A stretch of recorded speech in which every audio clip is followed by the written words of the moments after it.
আসসালামু আলাইকুম। ডেলফ এ2 যে পরীক্ষা রয়েছে সেই পরীক্ষার প্রোডাকশন ওরাল যেটা মৌখিক অংশ, যেটা মৌখিক পরীক্ষা, সেটার বিষয়ে আমরা আলোচনা শুরু করছি। তো আজকের এই ভিডিওটি হচ্ছে সেটার সাথে আপনাদেরকে পরিচয় করে দেওয়া, আসলে এটা কিভাবে হয় পরীক্ষাটা, কত ভাগে বিভক্ত, কতটুকু সময় আপনারা পাচ্ছেন, সে বিষয়গুলো নিয়ে আমরা এই ভিডিওটিতে আলোচনা করব। তো ডেলফ A2 প্রোডাকশন ওরাল, এখানে 25 পয়েন্ট রয়েছে। সো আপনি একটা জুরি থাকবে, জুরির সামনে আপনার কথা বলতে হবে। সেই কথা বলার উপর ভিত্তি করে আপনাকে মার্কস দেওয়া হবে এবং 25 পয়েন্টের উপরে সেটা হবে। তো এটা অনেকটা মৌখিক পরীক্ষা, এখানে আপনার কোনো কিছু লিখতে হবে না।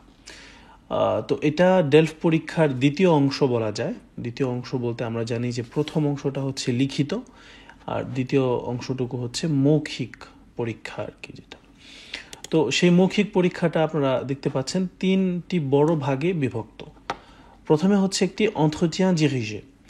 entretien dirigé, এখানে আসলে এই পার্টিতে যেটা আপনাকে জিজ্ঞেস করা হবে সেটা হচ্ছে যে আপনার নিজের পরিচয় সম্পর্কে, কিংবা আপনার ভালো লাগা না লাগা সেগুলো সম্পর্কে, পড়াশোনা সম্পর্কে।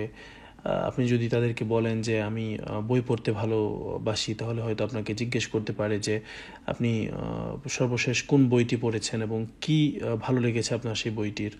অথবা আপনি যদি বলেন যে আমি সিনেমা দেখতে ভালোবাসি, তাহলে হয়তো আপনাকে জিজ্ঞেস করা হতে পারে যে আপনি সর্বশেষ কোন সিনেমাটি দেখেছেন। বা আপনি যদি বলেন যে আমি ভ্রমণ করতে ভালোবাসি, তাহলে হয়তো জিজ্ঞেস করতে পারে যে আপনি সর্বশেষ কোন দেশটি ভ্রমণ করেছেন বা কি ভালো লেগেছে সেই দেশের, এগুলো। সো এটা হচ্ছে entretien dirigé। আপনি যা বলবেন সেটার উপর ভিত্তি করে আপনাকে জুরি বোর্ড, যে দুইজন থাকে আর কি যারা পরীক্ষা নেয়, তারা আপনাকে কোশ্চেন করবে এবং সে অনুযায়ী আপনার উত্তর দিতে হবে। তো এটা হচ্ছে sans préparation। sans préparation মানে এটা করার জন্য আপনি কোনো এটাকে প্রস্তুত করার জন্য আপনি কোনো সময় পাবেন না, এবং মোটামুটি 1 মিনিট 30 সেকেন্ডের মতো আপনার ওই জুরির সাথে কথা বলতে হবে। আর দ্বিতীয় অংশ আসি, সেটা হচ্ছে মনোলগ সুইভি। মনোলগ সুইভি আসলে এটা কি? এটা মূলত হচ্ছে যে আপনার মনোলগ সুইভিটা হচ্ছে যে একটা বক্সের ভিতরে অনেকগুলো সুজে থাকবে, অনেকগুলো সাবজেক্ট থাকবে। সেই সাবজেক্ট থেকে আপনি দুটো তুলবেন, তোলার পর সেখান থেকে আপনি একটি চুজ করবেন এবং সেটা সম্পর্কে আপনার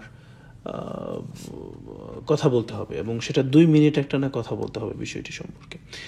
সেটা avec préparation অবশ্যই। সেটা আপনি যখন সাবজেক্টটি তুলবেন তখন আপনি বেশ কিছু মিনিট সময় পাবেন সেটাকে প্রস্তুত করার জন্য। তো তখন আপনি একটি খাতায় আপনার আইডিয়াগুলো কিছুটা নোট করে নিতে পারেন এবং সে অনুযায়ী আপনি কথা বলতে পারেন। তো এটা হচ্ছে মনোলগ সুইভি।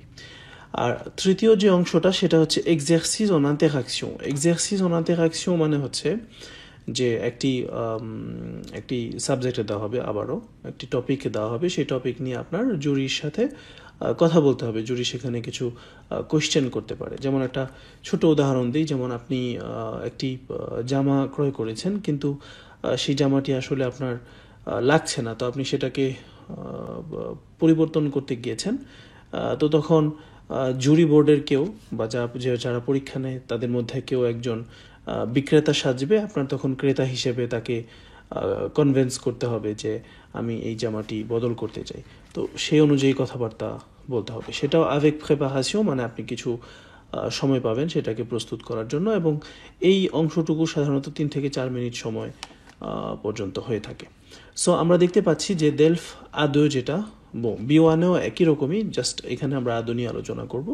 তো ডেলফ A2-তে প্রোডাকশন ওরাল, এখানে 25 পয়েন্ট রয়েছে। এটা মৌখিক পরীক্ষা, আর সেই মৌখিক পরীক্ষাটা 3 ভাগে বিভক্ত: entretien dirigé, monologue suivi আর exercice en interaction।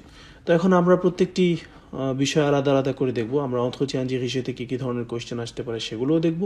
আমরা monologue suivi তে কী ধরনের সাবজেক্ট নিয়ে আলোচনা হতে পারে সেটারও কিছু উদাহরণ আমরা দেখব, এবং একই সাথে এক্সারসিস অন ইন্টারঅ্যাকশনতে কী ধরনের এক্সারসাইজ হতে পারে সেগুলোর কিছু অংশ আমরা পর্যায়ক্রমে দেখব। সো ধন্যবাদ। পরবর্তী ভিডিও দেখার আমন্ত্রণ জানিয়ে এখানেই শেষ করছি। ধন্যবাদ।